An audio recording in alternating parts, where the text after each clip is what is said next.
Imagine a world shrouded in chaos, where titanic beings roamed and Earth met sky.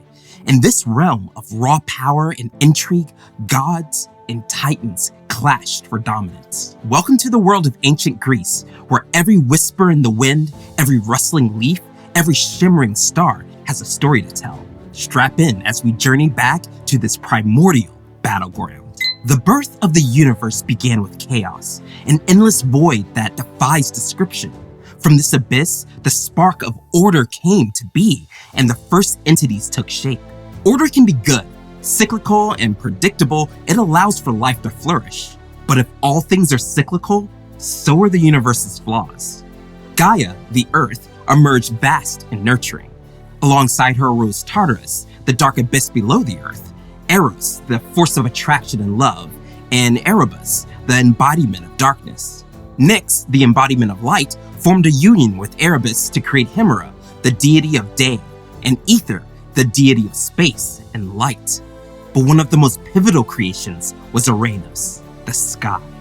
As vast as Gaia was deep, Uranus covered her on all sides, becoming her counterpart and mate.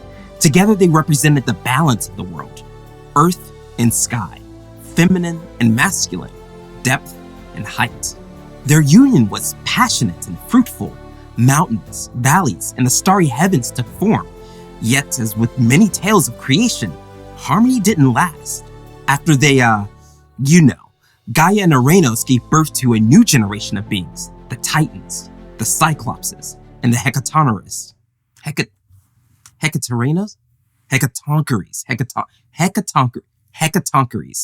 Hecatoncheires. Uranus, fearing their power, imprisoned them deep within Gaia, causing her great pain. I'm sorry, but imagine giving birth, then having each child put back inside of you. Ugh. Trapped deep within Gaia, the Titans, Cyclopses, and Hecatoncheires writhed in torment. Each day, their suppressed power sent tremors through the earth, and Gaia, feeling the anguish of her imprisoned offspring, decided that enough was enough. The pain she felt wasn't just physical, but emotional, the deep hurt of a mother separated from her children. And so, she crafted an enormous and nearly indestructible weapon, a sickle made of pure adamant. In case you were wondering, yes, that adamant. But Gaia knew that her children would need more than just brute strength to overthrow Uranus. They needed strategy, timing, and a leader. It was Kronos, the youngest of the Titans, that dared to wield the adamant sickle against his father. As night fell and Uranus came to be with Gaia, she called to him, drawing him close. At the perfect moment, Kronos, with the aid of his siblings, ambushed Uranus, and with a powerful swing of the adamant sickle, they overthrew the sky god. The blood and, other fluids that spilled forth from Uranus' death spawned new divine beings that spread across the earth. But we'll get to them in a minute. The Titans, however, were finally free to rule the earth. But as legends have it, when you're at the top, the only way left is down. When the Titans overthrew Uranus, it sparked a cosmic cycle of betrayal. With Uranus overthrown, the Titans reveled in their newfound freedom. Under the leadership of Kronos, they established their reign, spreading their influence across the cosmos. During this era of Titan dominion, the world witnessed splendor and magnificence. Monuments rose, stars were named, and the foundations of the world as the ancients understood it were laid down. But with it came the seeds of corruption and distrust. If you've ever wondered why we can't have nice things, this is the origin of that. See, Kronos had tasted the intoxicating power of overthrowing a ruler, so he became increasingly paranoid, fearing that his own offspring would do to him what he did to Uranus. Not to mention that Gaia had forewarned him of a potential future where one of his children would indeed rise against him. Sound familiar? The cycle continues. If you're wondering who Kronos could possibly have offspring with, it was his sister and fellow Titan, Rhea. Gross. Yeah. But it's not like he had a lot of options. Love who you're with, I guess. In a bid to prevent his mother's prophecy from coming true, every time Rhea gave birth, Kronos would swallow the child whole, trapping them within him, alive, yet not truly living. One by one, the divine offspring Demeter, Hera, Hesta, Poseidon, and Hades disappeared down their father's insatiable maw. He even imprisoned his own siblings, the Cyclopses and the Hecatoncheires, in the deepest part of the underworld so they couldn't threaten his rule either. This horrific act not only shocked the divine cosmos, but further strained the already tenuous relationship between Gaia and her once favorite child, Kronos.